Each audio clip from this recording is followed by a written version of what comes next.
We're not really taught this as parents, how to deal with teenagers coming at us with intense feelings or emotions. And it makes a huge difference if we can learn to acknowledge their feelings, to be patient in hearing any emotional kind of outbursts, whatever that might be, and giving time to them to listen to that, remaining open to them. So yeah, I've got 4 tips. I'm going to be just brief about it, but 4 tips for responding to emotional outbursts taken from the brilliant book, How to Acknowledge It, How to Talk So Teens Will Listen and Listen So Teens Will Talk.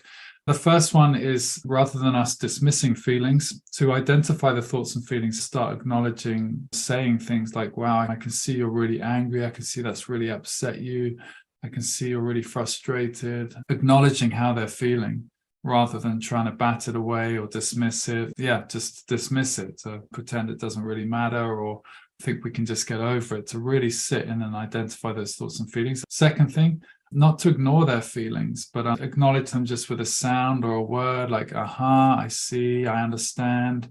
Just literally letting them speak, allowing them to speak and knowing that they're being listened to. Third thing, approach. Instead of logic and explanations, this is a huge one for all of us. I'd say we often revert to logical attempts to solve problems or to explain why they might be feeling like that, to give in fantasy what they can't have in reality. So if there's a frustration there, using imagination. And the last one is, instead of going against your better judgment, if it isn't actually a good idea to let them do something, just to accept their feelings as you redirect unacceptable behaviors. It's basically a tip to not give in just to be liked by them or to favor with them, but to stay strong with your judgment and, again, acknowledge their feelings as you redirect any unacceptable behavior.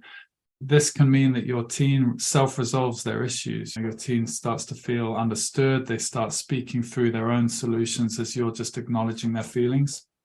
It'll help you feel much more connected.